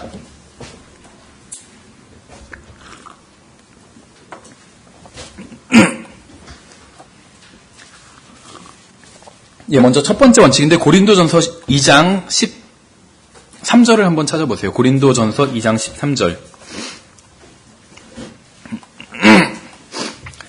예, 고린도전서 2장 13절에 의하면 성경은 영적인 책이고 따라서 구원받지 않은 사람은 이해할 수 없다라는 어떤 성경의 특징을 볼 수가 있습니다. 예, 한번 제가 읽어볼게요. 또한 우리가 그것들을 말하되 우리가 사람의 지혜가 가르치는 말로 하지 아니하고 성령님께서 가르치시는 말로 하나니 곧 영적인 것들은 영적인 것으로 비교하느니라. 그래서 성경은 영적인 책이라는 것이죠. 성경은 영적인 책이다라는 말에는 성경에는 인간의 이해력을 넘어서는 그 무엇인가가 있다는 말이에요. 그래서 성경에는 이 세상의 다른 책들에는 없는 영적인 요소들이 들어있다는 것이죠. 그래서 여러분들이 책을 읽으면서 졸지만 않는다면 셰익스피어가 쓴 책을 이해할 수 있어요. 그렇죠. 지루해서 존다면 이해할 수 없겠지만 깨어있다면 이해할 수 있다는 것이요. 뭐 테니슨이나 아니면 키츠나 콜리지 이런 사람을 이제 제임스 낙스 목사님이 예를 들고 있는데 우리나라시로 하면 뭐 윤동주나 김유정이나 아니면 뭐 이상 같은 사람들입니다. 이런 일반 작가들의 글을 우리가 읽으면서 그 안에 있는 참된 진리를 발견하기 위해서 하나님의 도움을 필요로 하지 않는다는 것이에요. 그렇죠. 이런 일반 작가들, 김유정이나 뭐 이상이나 이런 일반 소설가들, 작가들의 글은 그냥 읽으면 된다는 것이에요. 그럼 누구나 다 이해할 수 있다는 것입니다. 이 사람들의 글에는 어떤 숨겨진 영적 진리가 있지 않다는 것이에요. 그냥 기록된 그대로 읽으면 누구나 이해할 수 있다는 것이죠. 여러분들이 스포츠 신문을 읽으면서 그것을 이해하기 위해서 성령님의 도움을 구하지 않죠. 그럴 필요가 없어요. 여러분들이 리더스 다이제스트나 아니면 잡지를 읽으면서 그것을 깨닫게 해달라고 기도할 필요가 전혀 없다는 것이에요. 거기는 어떤 영적인 진리가 숨겨져 있지 않기 때문에 그런 것이죠. 그러나 성경에는 특별한 것이 있어서 여러분이 성경을 이해하기 위해서는 반드시 성경의 저자와 특별한 관계를 맺고 그분을 믿어야만 한다는 것이죠. 그러지 않으면 성경을 결코 이해할 수 없다는 것입니다. 왜냐하면 성경은 영적인 책이기 때문에. 그래서 어떤 책을 읽을 때 그 책을 온전히 이해하기 위해서는 반드시 저자와 만나거나 할 필요가 없어요, 일반적으로. 그래서 저자를 개인적으로 알지 못해도 그 책을 이해하는 데는 어려움이 없을 수 있다는 것이죠. 그러나 성경을 이해하기 위해서는 반드시 성경의 저자를 개인적으로 알고 있어야만 합니다. 개인적으로 만난 경험이 있어야 돼요, 성경의 저자와. 성경의 저자이신 분만이 독자를 진리로 인도하실 수 있는 유일한 분이기 때문에 그런 것이죠. 물론 성경의 내용이 무슨 비밀이거나 한 것은 아니에요. 다시 고린도전서 2장 계속 보시면 11절부터 한번 제가 읽어볼게요. 사람의 것들을 사람에 속해 있는 사람의 영 외에 누가 알리오? 이 말이 뭐냐면 여러분과 저는 인간의 영을 가지고 있어요. 그렇죠. 그래서 우리는 같은 종류의 영을 가지고 있기 때문에 서로를 이해할 수가 있어요. 아까 말한 김유정이나 이상 같은 이런 윤동주나 이런 작가들이 쓴 글을 우리는 이해할 수가 있어요. 왜냐하면 같은 인간이기 때문에 동일한 영을 가지고 있어요. 같은 종류의 영을 가지고 있어요. 같은 인간의 영. 그래서 이해할 수가 있어요, 우리가. 그래서 이 사람들이 쓴 것을 보면 우리가 감동을 받기도 하고 이해할 수가 있다는 것이죠. 그러나 아무리 친밀한 사이라 할지라도 우리가 개를 이해할 수는 없어요, 개. 왜냐하면 인간의 영과 짐승의 영은 서로 다르기 때문에 이해할 수가 없어요. 다른 영을 가지고 있기 때문에. 그래서 영이 다르기 때문에 서로 의사소통을 할 수가 없고 교제를 나눌 수도 없어요. 그러니까 분명히 인간과 개 사이에는 의사소통에 한계가 있다는 것이죠. 계속 본문을 보시면 이와 같이 하나님의 것들도 하나님의 영 외에는 아무도 알지 못하느니라. 구약시대에 살았던 사람들은 이랬습니다. 하나님께서 저기 계세요. 그래서 사람들이 하나님께 죽임을 당하지 않기 위해서 그분의 말씀을 알아야만 했어요. 모르면 죽임을 당할 수 있죠. 하나님의 말씀을 잘 모르면. 굉장히 놀라운 일이죠. 하나님께서는 사람들이 그분의 말씀을 알고 순종하면 사람들에게 복을 주셨어요. 구약 성경에 보면. 근데 이제 놀라운 일이긴 하지만 아주 친밀한 교제를 맺은 관계로 보이진 않아요, 이것이. 그렇죠. 왜냐하면 구약 성경의 기록자들은 하나님께서 옳다고 말씀하신 것들을 기록을 했겠죠. 그들은 다 기록하고 나서 자신들이 기록한 것이 무엇을 의미하는지 주님께 설명해 달라고 기도를 한 사람들도 있어요. 그러나 주님께서는 그들에게 설명해 주실 수가 없었어요. 그래서 주님께서는 말하자면 이렇게 말씀하신 거였어요. 기록자들한테. 지금은 너희들에게 설명해 줄 수가 없구나. 나중에 내가 설명해 주도록 하겠느니라. 이렇게 말씀하신 거나 마찬가지란 것이죠. 구약시대의 사람들이 성경을 이해할 수 없었던 이유는 그들 안에 성령 하나님께서 거주하지 않았기 때문에 그랬던 것이죠. 그래서 구약시대에는 하나님께서 인간들에게 자신의 말씀을 주셨지만 그 말씀을 받은 인간은 성경을 가지고 있음에도 불구하고 그것을 제대로 온전히 이해할 수는 없었다는 것입니다.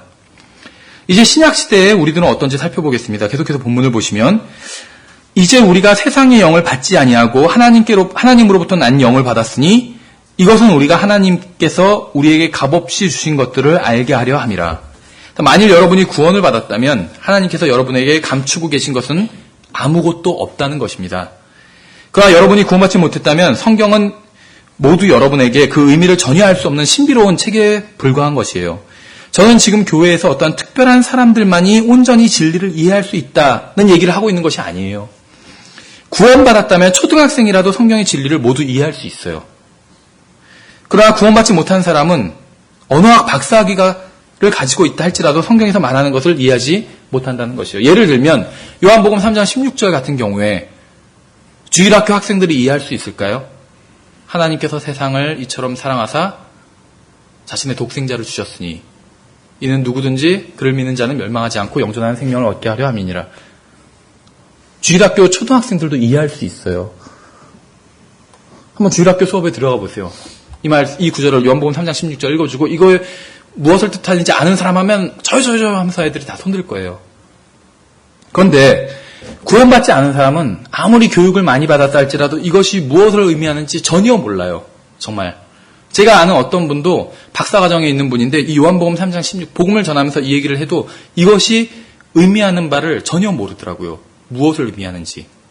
성경이 그런 책이라는 것이에요. 구원을 받으면 아무리 어린아이라 할지라도 성경을 이해할 수 있는데 믿기 힘든 게 있을 수는 있어요. 성경에. 그러나 이해하기 힘든 거는 굉장히 성경에 적어요.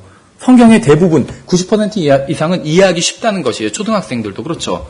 예수 그리스도께서 흰 말 타고 다시 오실 것이다. 이해하기 힘든가요? 이해하기 쉬워요.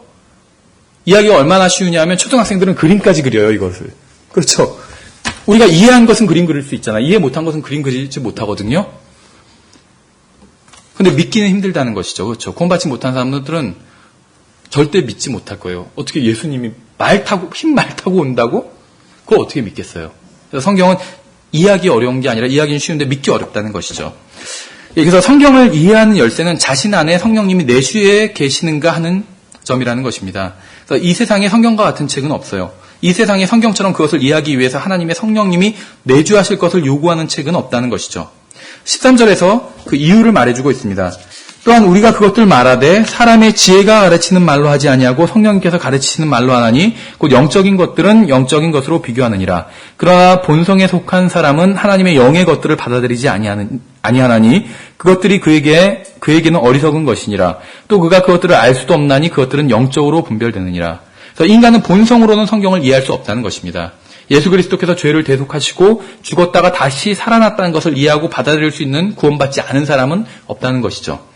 이 세상의 관점과 기준으로는 그러한 일이 불가능한 일이에요. 그렇죠. 그러나 거듭나서 구원받은 하나님의 자녀가 되면 저기서 증거들이 보이기 시작해요. 그리고 모든 증거가 조화를 이뤄서 더 이상 의심할 여지가 없게 되어 매우 명백하게 된다는 것이죠. 왜 그런지 아세요? 바로 성경의 저자가 인도해 주시기 때문에 그렇다는 것입니다. 고린도후서 3장 12절을 보시면 그런즉 우리에게 이 같은 소망이 있으므로 우리가 매우 분명한 말을 사용하고 이스라엘 자손들이 이미 사라진 것의 마지막을 똑바로 보지 못하게 하려고 모세가 자기 얼굴을 베일로 가린 것 같이 하지 아니하노라. 그러나 그들의 마음이 가리어졌으니 이는 이날까지도 옛 상속 언약의 말씀을 읽을 때 바로 그 베일이 벗겨지지 아니한 채 남아있기 때문이라. 그 베일은 그리스도 안에서 없어졌으나 이날까지 모세의 글을 읽을 때 그 베일이 그들의 마음을 덮고 있도다.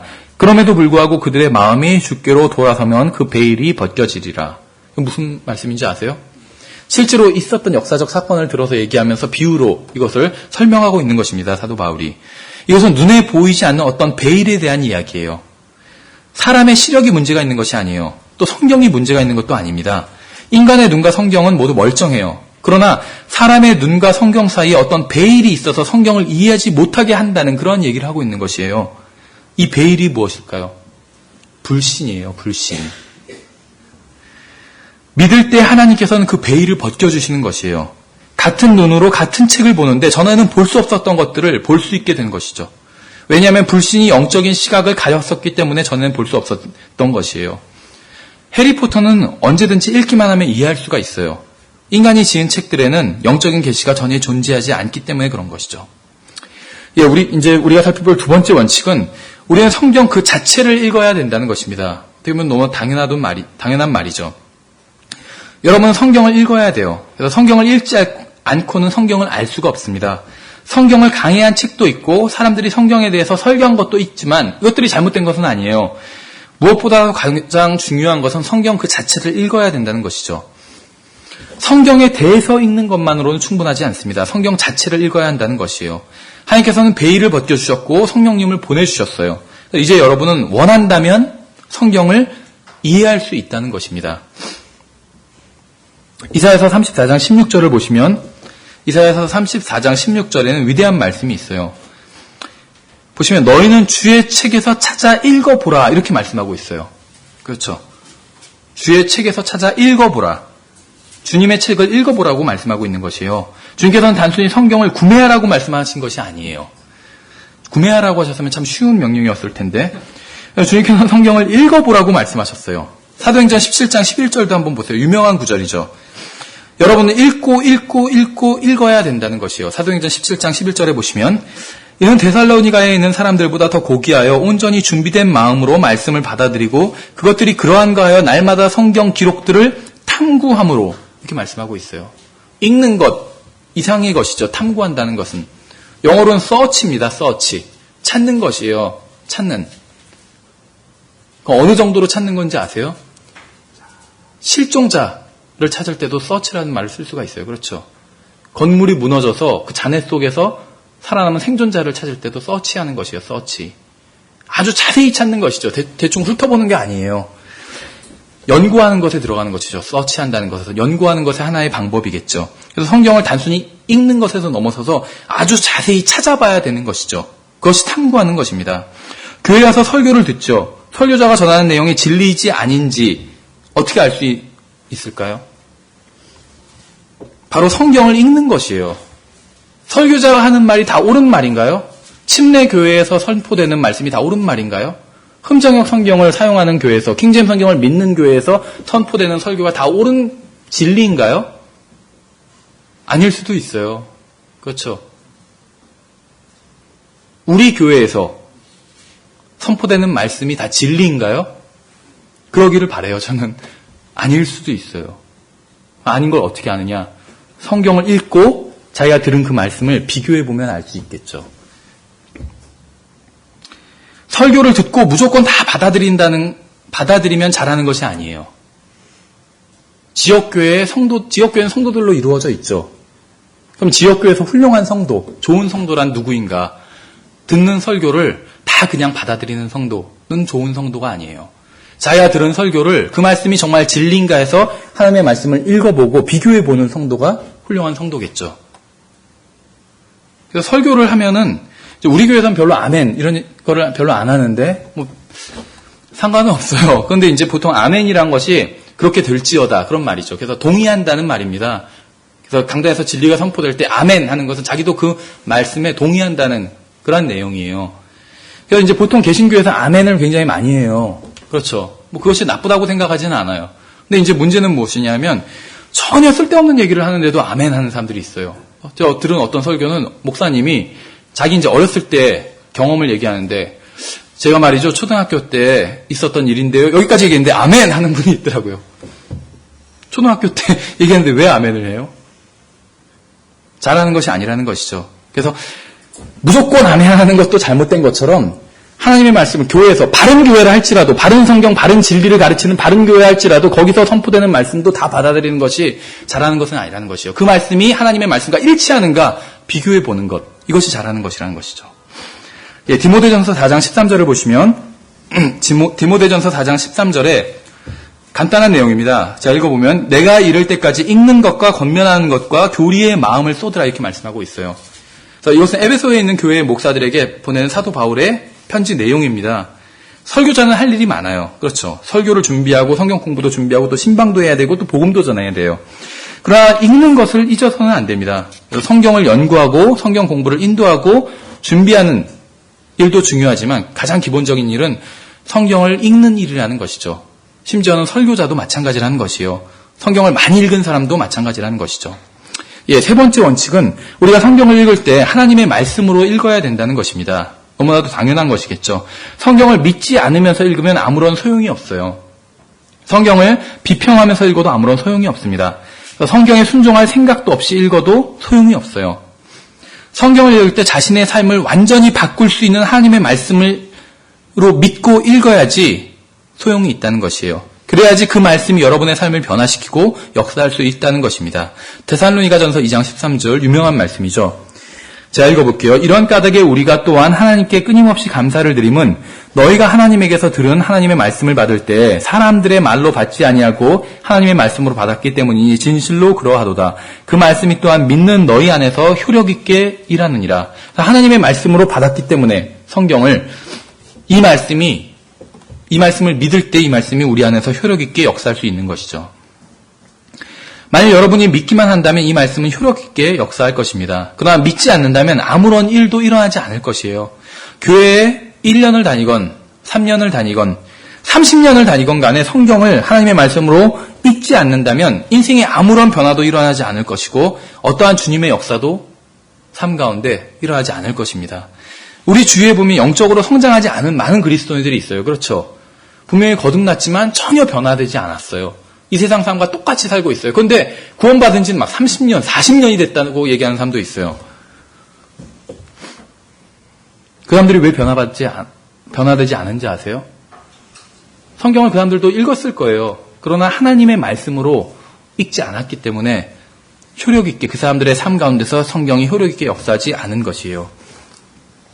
여러분이 읽은 것에 여러분은 영향을 받게 됩니다. 당연한 것이죠. 하루 종일 락 음악을 들으면 거기에 영향을 받게 돼요. 음행과 간음을 조장하는 영화를 하루 종일 보면 도덕적 기준이 낮아지게 됩니다. 이 타이타닉이라는 영화 아시죠? 예전에도 한번 말씀드렸던 것 같은데 이 타이타닉이 굉장히 지금 제가 정확한 건 모르겠어요. 여태까지 지금까지 나왔던 영화 중에서 가장 흥행한 영화가 아마 타이타닉일 거예요. 단일 영화로는 굉장히 많이 흥행을 했어요. 그래서 저도 봤는데 굉장히 아름다운 장면도 많이 나오고 그래요. 근데 지금 제가 말씀드린 것은 어떤 영화 보는 것 자체를 정죄하기 위함은 아닙니다. 그러나 우리가 주의할 필요가 있어요. 이 타이타닉이란 영화를 만든 영이 어떤 사람들이 만들었겠죠. 근데 그 사람들 뒤에 있는 영이 하나님의 영일까요? 이 세상의 영일까요? 이 세상의 영이에요. 그러면 이 세상의 영은 아무런 목적 없이 어떠한 의도 없이 일하지 않는다는 것이에요. 그래서 타이타닉에 보면 여러 가지 흥미있는 장면들도 많이 나오지만 한 가지 굉장히 비성경적인 그런 부분이 나옵니다. 무엇이냐면 바로 타이타닉에 나온 그 여주인공과 주인공이 나오는데 그 남자 주인공이 나오죠. 그래서 둘이 사귀게 되죠. 배 안에서. 거기서 안 보신 분들은 잘 모르실 텐데 둘이 사귀게 돼요. 그런데 이 여자 주인공이 원래 약혼한 상태였습니다. 우리 같으면 약혼해도 파혼할 수 있는데 이렇게 생각하겠지만 지금 이게 1900년대 아마 초반기일 거예요, 배경이. 그 당시엔 약혼한 것은 결혼한 것과 마찬가지예요. 그렇죠? 그 당시만 해도 아직까지는 굉장히 보수적인 분위기거든요. 그 이런 미국의 많은 그런 보수적인 분위기는 대부분의 경우에 있어서 성경에서 그 영향을 받은 경우가 많이 있습니다. 우리가 어떤 요셉과 마리아의 관계만 해도 정혼한 사이였죠. 그렇죠? 그러나 그건 부부라고 부르고 있어요. 그래서 성경에서는 약혼한 사이를 부부라고 부르고 있거든요. 어쨌든 간에 그래서 그 성경에 의하면 정혼한 사이는 부부나 마찬가지예요. 그래서 서로가 서로에게 순결할 의무가 있어요. 그런데 이 여자가 자기의 정혼자를 두고 바람을 피는 거죠, 결국엔. 그런데 타이타닉 영화에서는 이 바람 피는 것을 굉장히 아름답게 보여주고 있어요. 그렇죠? 보면. 와, 굉장히 아름답다. 저게 사랑인가 보다. 이렇게 보여주고 있어요. 그렇죠? 그래서 나중에 그 남자 주인공이 그 여자를 나중에 타이타닉이 침몰하고 나서 어떤 널판지에 둘이 같이 있을 수 없으니까 여자만 두고 자기는 포기하잖아요. 굉장히 아름다운 사랑처럼 그려져요. 하지만 사실은 그거는 하나님의 관점에서 보면은 죄를 지은 것이요. 그렇죠. 간음을 행한 것이죠. 하나님의 관점에서 보면. 그래서 간음을 굉장히 아름답게 묘사하고 있다는 것이에요. 그래서 그 개신교회에서 굉장히 훌륭한 목사님 중에 한 분이 바로 김남준 목사님이란 분이 계세요. 여러분들 드라마 보시죠? 보시나요? 저는 지금 TV가 없어가지고 안 보는데 어쨌거나 이 김남준 목사님 그런 얘기를 하시더라고요. 드라마를 자기가 예전에는 즐겨 봤었대요. 드라마를. 근데 지금은 드라마를 안 본대요. 드라마를 왜 안 보느냐? 하나님 말씀을 읽어야 되는데 시간 낭비하기 때문에 안 본다. 이런 이유도 있겠지만 그게 아니라 자기가 드라마를 안 보는 이유는 드라마의 소재가 대부분 어떤 문학을 공부해 보시면 그런 걸 아실 텐데 문학의 어떤 소재가 되는 게 대부분이 어떤 금기시 되는 것들이거든요. 일상생활에서 일어나는 일들을 문학에서 다루지 않아요. 그럼 재미가 없어요. 그렇죠? 그래서 어떤 금기시 되는 것 이런 거는 흥미가 있어요. 훔쳐보는 맛이라고 하면 이상하겠지만 훔쳐보는 재미가 있고 그래서 문학에서는 대부분 어떤 불륜을 다뤄요. 그럼 아침 드라마는 대부분 막 불륜을 소재로 하고 있잖아요. 그래서 드라마들이 대부분 어떤 불륜을 다루고 있거든요. 금기가 된 것을 훔쳐보는 어떤 시청자들로 하여금 훔쳐보는 어떤 카타르시스를 느끼게 하기 위해서. 그래서 김남준 목사님이 드라마를 보다 보니까 분명히 성경에서는 간음이다 말씀하고 있는 것이 아름다운 사랑으로 묘사되고 있더라는 것이요. 타이타닉에서와 마찬가지의 경우로. 그래서 죄가 죄로 보이지 않게 되더라는 것이에요. 드라마를 자꾸 보니까.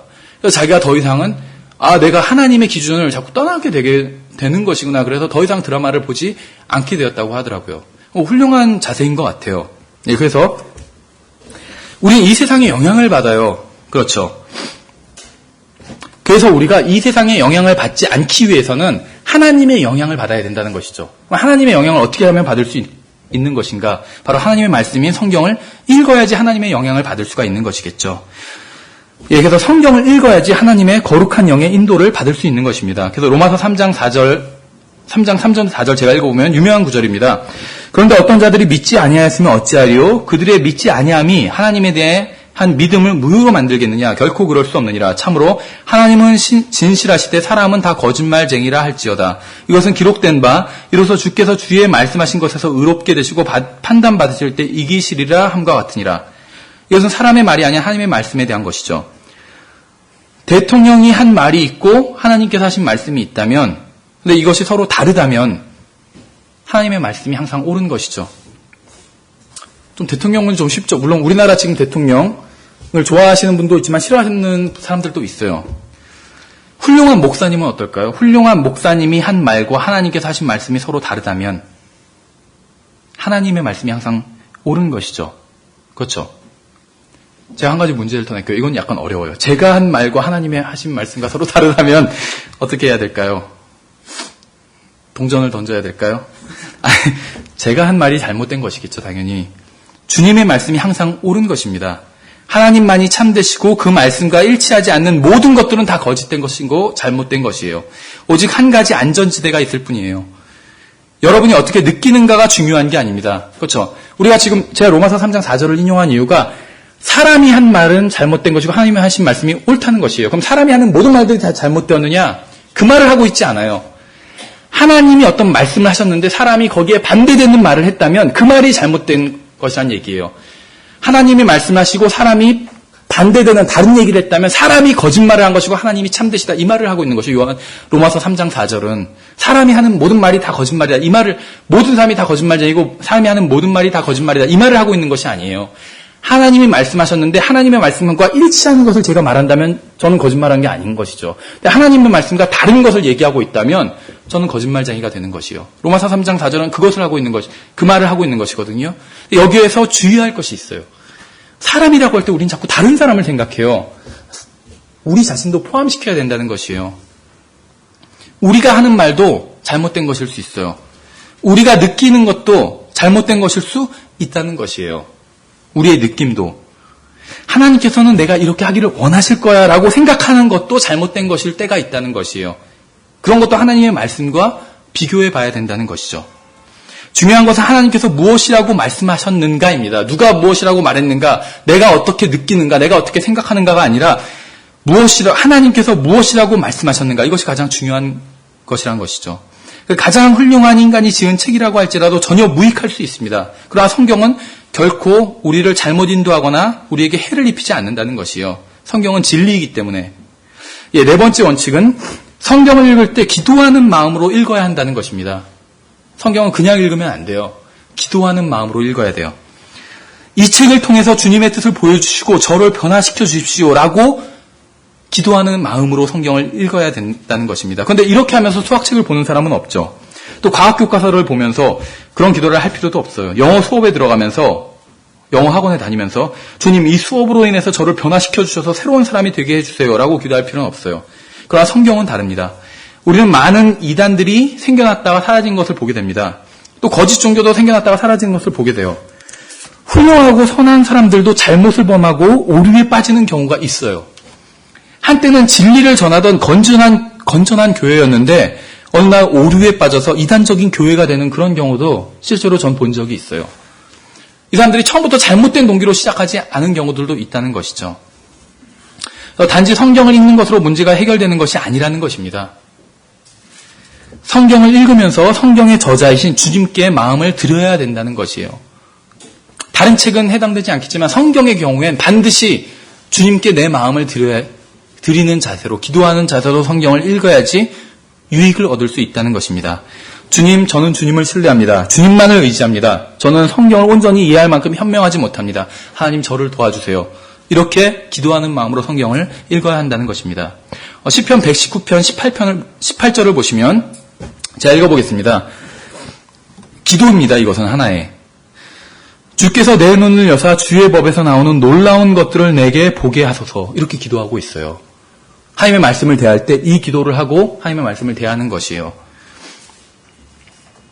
저도 여러분들이 성경을 읽을 때 이 기도를 시편 119편 18절의 기도를 하고 성경을 읽으시기를 추천을 드립니다. 매번 읽으실 때마다. 주님께서 반복된 기도를 싫어하실까요?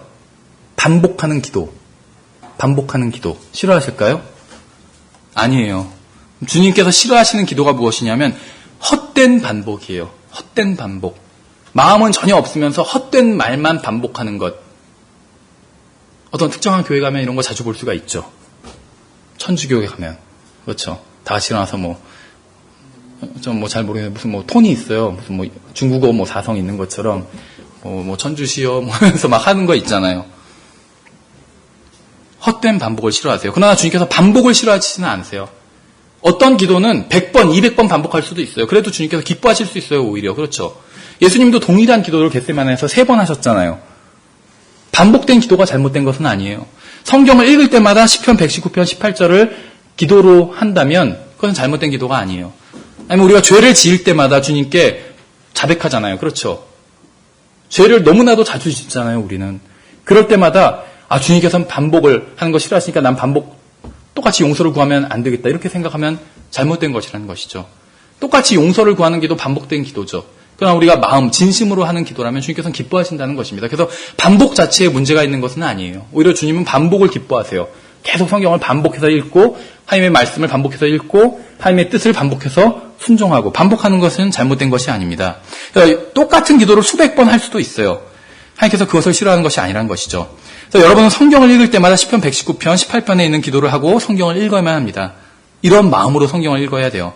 아무런 의미 없이 이 기도를 하고 성경을 읽는다면 아무런 유익도 없을 것이지만 진실하고 간절한 마음으로 이 기도를 한다면 주님께서는 놀라운 것을 보여주실 것이에요.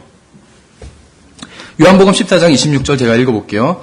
위로자 곧 아버지께서 내 이름으로 보내실 성령님 그분께서 너희에게 모든 것을 가르치시고 내가 너희에게 무엇을 말하였든지 너희가 그 모든 것을 기억하게 하시리라.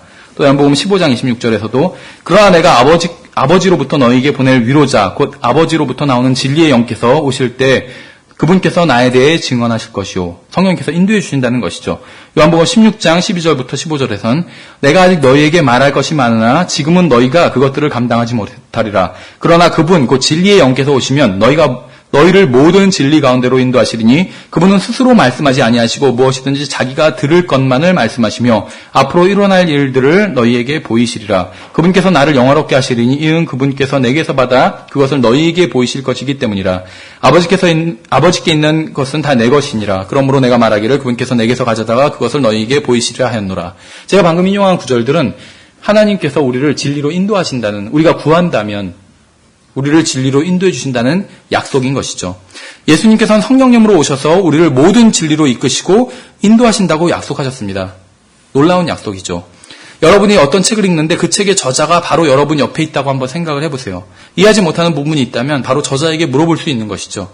여러분이 구원받은 하나님의 자녀라면 성경의 저자이신, 성경의 기록자는 대략 40명 정도죠. 기록자. 우리가 보통 얘기할 때 성경에 예를 들면 로마서의 저자는 뭐 사도 바울이다 이렇게 얘기를 하는데 물론 뭐 그렇게 얘기하는 것을 이해를 합니다. 그것을 비판하고자 함은 아니에요. 그냥 그렇게 일반적으로 얘기할 수 있어요. 그러나 정확히 말한다면 로마서의 저자는 하나님이에요. 그 로마서의 기록자는 사도 바울이죠. 그래서 성경의 저자는 하나님입니다. 그래서 여러분이 구원받은 하나님의 자녀라면 성경의 저자이신 성령님께서 바로 여러분 안에 내주하고 계시는 것이죠. 그래서 성경을 읽다가 이해하지 못하는 부분이 나오면 주님께 요청하면 되는 것이에요. 그래서 여러분이 읽으면서 기도로 성경의 저자이신 주님께 질문을 하고 도움을 구할 수 있는 것이죠. 예.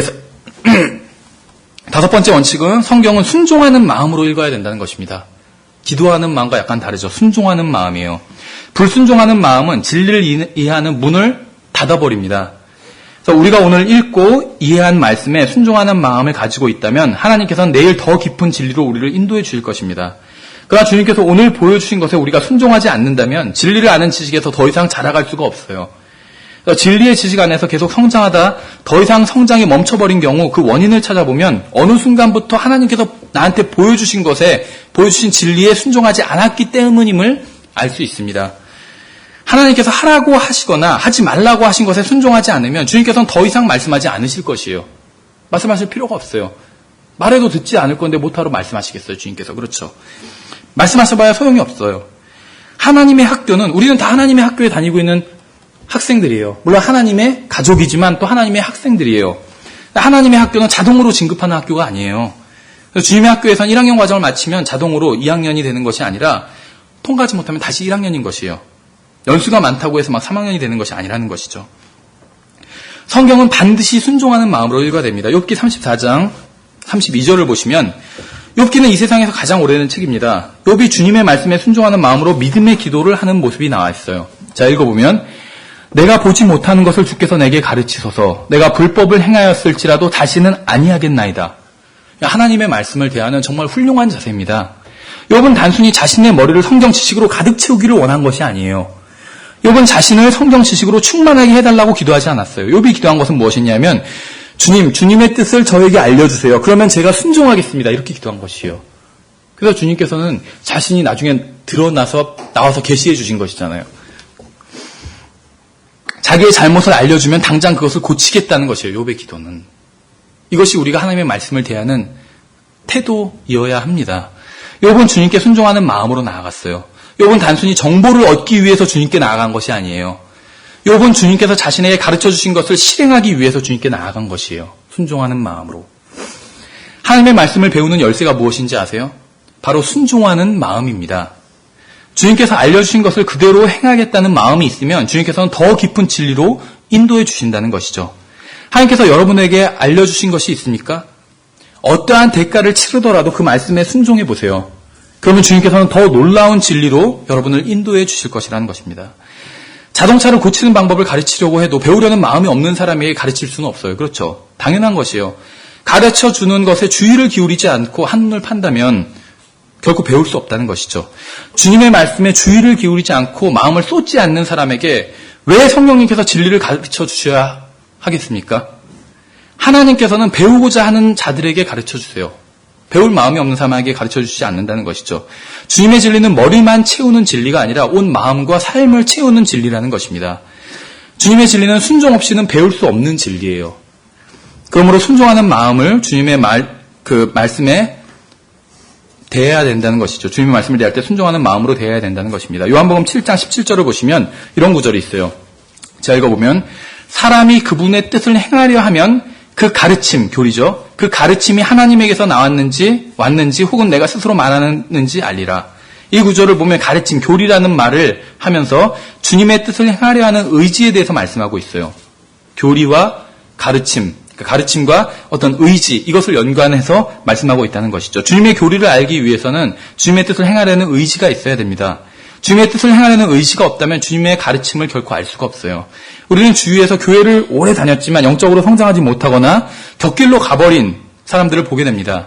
우리가 기억해야 될 사실은 교회에 다니거나 말씀을 듣거나 성경을 배우는 것만으로는 충분하지 않다는 것이에요. 하나님의 뜻을 행하고자 하는 마음이 있어야 된다는 것이죠.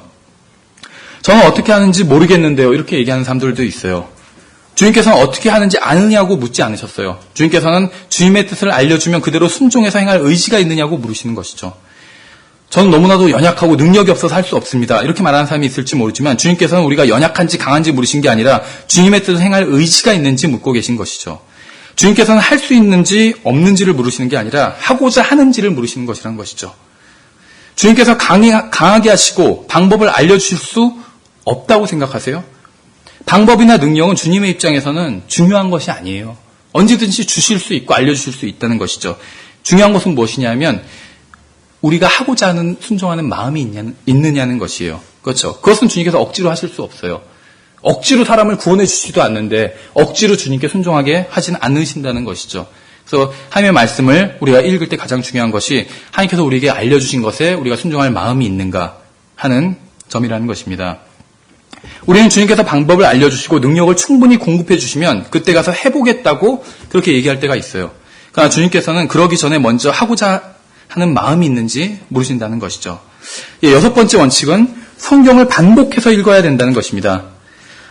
여러분 자신은 하나님의 말씀에 내어주셔야 되는 것이요. 하나님의 말씀에 여러분을 헌신해야 된다는 것입니다. 계속 읽고 반복해서 계속 읽어야 된다는 것이에요. 성경은 여러분이 반복해서 읽을 만한 가치가 있는 유일한 책입니다. 성경은 여러분이 읽을수록 더 모르는 부분이 많아지는 유일한 책이에요. 그러나 또 성경은 읽으면 읽을수록 여러분이 점점 더 작아지고 성경은 더 커지는 그러한 책입니다. 대부분의 책들은 한 번 읽으면 더 이상 읽을 가치가 없는 경우가 많이 있어요. 아무리 좋은 책이라도 두 번, 세 번 읽으면 더 이상은 뽑아낼 게 없는 경우들이 있습니다. 그러나 성경은 그렇지 않다는 것이죠.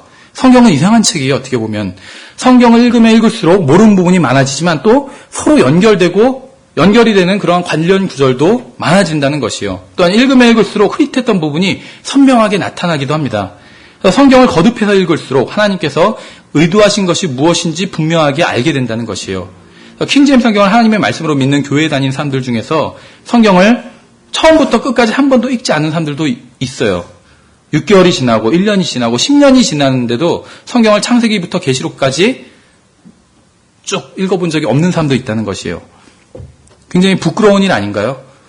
이 세상에 있는 쓸데없는 것들은 읽으면서 성경을 읽지 않는다면 얼마나 부끄러운 일이겠어요. 또 구원받고 나서 충분한 시간이 지났는데도 불구하고 성경을 한 번도 다 읽어보지 못했다면, 못한 채 하늘나라에 간다면 얼마나 부끄러운 일이겠습니까? 하나님께서 책을 쓰셨다면 그것은 굉장히 놀라운 일이죠. 하나님께서 우리에게 필요한 모든 것을 이 한 권의 책에 기록해 두셨는데 우리는 고작 이 책을 한 번만 읽는다면 그건 정말 어처구니 없는 일이에요. 두 번만 읽었다는 것도 부끄러운 일이라고 생각이 들어요. 정말로 성경의 저자가 하나님이라고 믿는다면 단순히 한두 번만 읽는 것이 아니라 계속해서 반복해서 읽어야 한다는 것입니다. 성경은 읽으면 읽을수록 흥미진진해집니다. 성경을 알아갈수록 성경 읽기가 지루해지지가 않아요. 희한하죠. 적게 가진 자는 있는 것도 빼앗기고 많이 가진 자는 더 얻게 돼요. 저는 그 말씀을 제가 처음 구원받고 성경을 읽었을 때 굉장히 좀 이상하다, 불공평하다 이렇게 생각했는데 그건 공평하고 불공평하고 이런 차원의 말씀이 아니에요. 하나의 법칙이에요, 법칙. 그렇죠. 성경을 적게 읽은 사람은 성경이 잘 진도가 안 나가요. 근데 성경을 많이 읽은 사람은 성경의 진도가 더 잘 나가요. 더 달고 그 말씀이.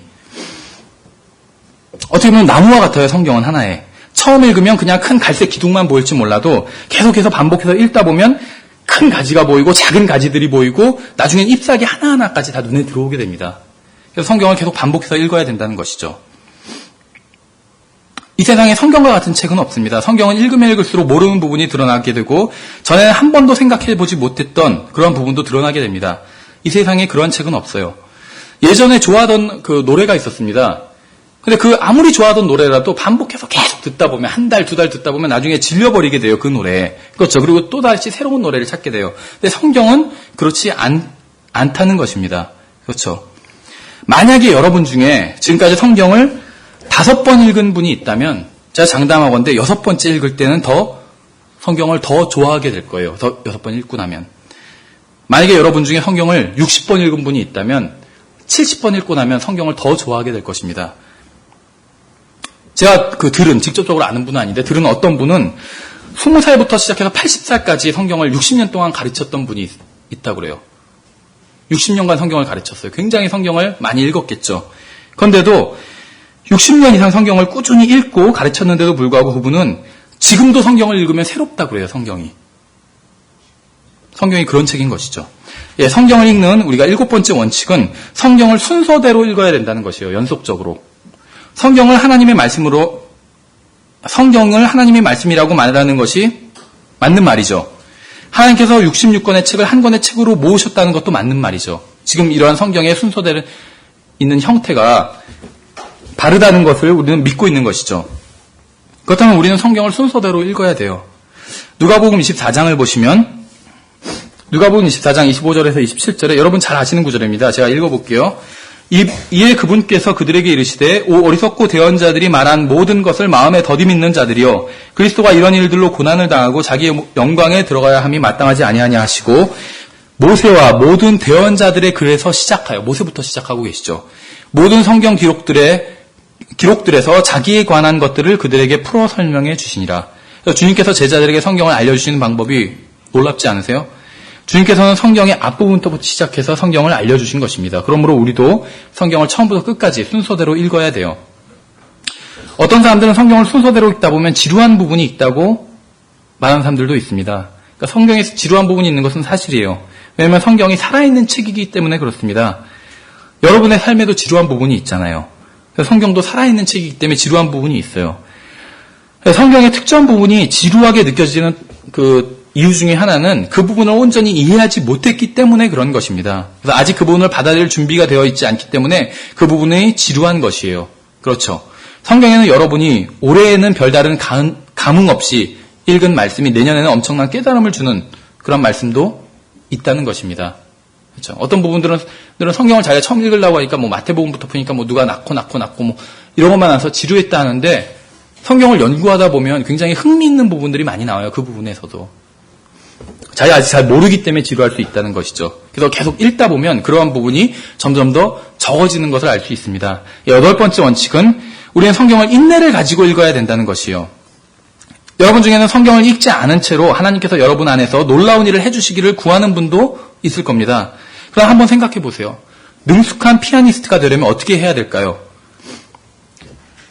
어떤 것이 하나님의 방법일까요? 아무런 연습도 하지 않았는데 하나님께서 기적적인 방법으로 능력을 주셔서 하루아침에 능숙한 피아니스트가 되는 게 하나님의 방법일까요? 아니면 오랜 시간 피나게 연습을 해서 능숙한 피아니스트가 되는 게 하나님의 방법일까요? 뿌린 대로 거두는 것. 이것이 하나님의 방법이죠. 우리는 피아니스트에 대해서는 어떤 게 하나님의 방법인지 잘 알고 있습니다. 우리 인생도 별거로 다르지 않아요. 우리가 하나님의 능숙한 일꾼이 되기 위해서는 성경을 알아야 하는데 거기에는 많은 경우에 있어서 인내가 필요합니다. 하나님께서는 성경을 처음 읽는 사람에게 단번에 모든 것을 알려주시지 않을 것입니다. 이곳 신학원에서 3년간 성경을 배운다고 해서 성경을 모두 알게 되는 것이 아니에요. 우리는 3년 만에 성경의 모든 것을 다 가르칠 수가 없어요. 다 배울 수도 없고. 우리가 여기서 3년 동안 가르치는 것은 그건 무엇이냐 하면 여러분이 평생 어떻게 하나님의 말씀을 공부해야 되는지 그 방법을 가르치는 것이에요. 3년 동안 가르치는 것은 성경의 모든 것을 다 가르치는 것이 아니라 3년 동안의 공부를 통해서 여러분이 앞으로 평생 3년만 살 게 아니잖아요. 평생 살면서 하나님의 말씀을 어떻게 연구해야 되는지 그 방법을 3년간 가르치는 것이란 것이에요. 그래서 3년 동안 신학원에 다니고 났으면 이제 어떻게 성경을 연구하는지 그 방법을 겨우 이제 알기 시작한 것이라는 것이죠. 여러분은 평생 성경을 연구해야 됩니다. 여러분 중에는 하나님의 말씀을 증거하는 사역자가 될 사람도 분명히 있을 것입니다. 전 여러분이 다른 사람들에게 나중에 여러분들이 신학원 마치고 사역자가 되었을 때 여러분이 다른 사람들에게 하나님의 말씀을 증거할 때 우리 신학원에서 배운 것을 증거하기를 원치 않아요. 몇 년 전 신학원에서 배운 것을 증거하는 게 아니라 바로 전날 홀로 성경을 연구할 때 주님께서 알려주신 것을 사람들에게 증거하는 사람이 되어야 돼요. 내가 3년 전에 이것을 배웠으니까 그냥 강의로 봐가지고 그것을 사람들에게 전해주는 사역자가 되는 게 아니라 어제 저녁에 하나님과 교제하면서 하나님의 말씀을 통해서 하나님과 교제하면서 배운 것을 그 다음날 아침에 전해줘야 되는 것이요. 그렇죠? 유통기간이 있잖아요, 음식도. 그렇죠? 싱싱한 음식을 요리해서 전해줘야지 왜 3년 묵은 거를 전해주냐는 것이죠. 예, 그래서 여러분은 평생 하나님의 말씀을 연구해야 됩니다. 우리는 어쩌면 영원히 주님의 말씀을 연구하게 될지도 몰라요. 이런 생각을 해본 적이 있습니다. 지금으로부터 100만 년이 지난 어느 날, 천년왕국도 다 끝났죠. 하나님께서는 우리들에게 성경을 펼쳐 보여주시면서 자녀들아, 너희는 이 구절에서 말하고 있는 이 진리를 깨달은 적이 있느냐? 이렇게 물으시는 것이에요. 주께서 시편을 보여주시면서 이 구절이 말하고 있는 것이 무엇인지 아느냐? 이렇게 물으실 때, 그거요. 제가 신학원에서 배울 때 이우진 형제가 말하기를 하면 주님께서 딱 자르시고, 그런 거는 다 잊어버려라. 내가 이 구절의 참뜻을 지금 알려주겠노라. 이렇게 말씀하실 것이란 것이죠. 여러분에게 필요한 것이 바로 그것이에요. 이 신학원에서 제가 말한 것, 이것을 다른 사람한테 전하는 것이 아니라 저는 어떻게 여러분들이 하나님의 말씀을 연구하는지 그 방법을 알려드리는 것이죠. 그럼 여러분들이 하나님의 말씀을 스스로 연구하시고 하나님과 스스로 교제를 나누시고 그것을 다른 사람들에게 증거하는 것이에요. 예, 시간이 별로 없지만 마지막 원칙 하나 남았으니까 마저 하고 끝내겠습니다. 마지막 원칙은 하나님의 말씀은 성경으로 끝났다는 것이에요. 다른 것에서 자꾸 찾지 말라는 것이죠. 꿈, 환상, 계시 이런 거 찾지 말라는 것이요. 계시록 1장과 히브리서 1장과 계시록 22장, 이사야 8장이 있습니다. 성경은 단순히 인간에게 주신 하나님의 말씀만이 아니라 인간에게 주신 마지막 말씀입니다. 마지막 말씀. 하나님께서 계시록 22장에서 성경을 끝마치실 때 성령님께서는 인간이라는 도구를 놓으심으로 하나님께서 인간에게 하실 모든 말씀을 마치셨어요. 하나님께서 이 세상에 더 이상 하실 말씀이 없으세요. 성경으로 충분하다는 것입니다. 우리 그리스도인들에게도 성경을 통해서 모든 말씀을 하셨어요. 우리에게도 성경을 떠나서는 더 이상 어떤 말씀을 하실 것이 없어요. 하나님께서는. 성경으로 끝났어요. 히브리서 1장 1절부터 2절을 보시면 시간이 약간만 더 하겠습니다. 히브리서 1장 1절부터 2절 제가 읽어보면 지나간 때에는 여러 시대의 다양한 방식으로 대언자를 통하여 조상들에게 말씀하신 하나님께서 이 마지막 날들에는 자신의 아들을 통하여 우리에게 말씀하셨으니 과거 시제죠. 말씀하셨다고 말씀하고 있어요.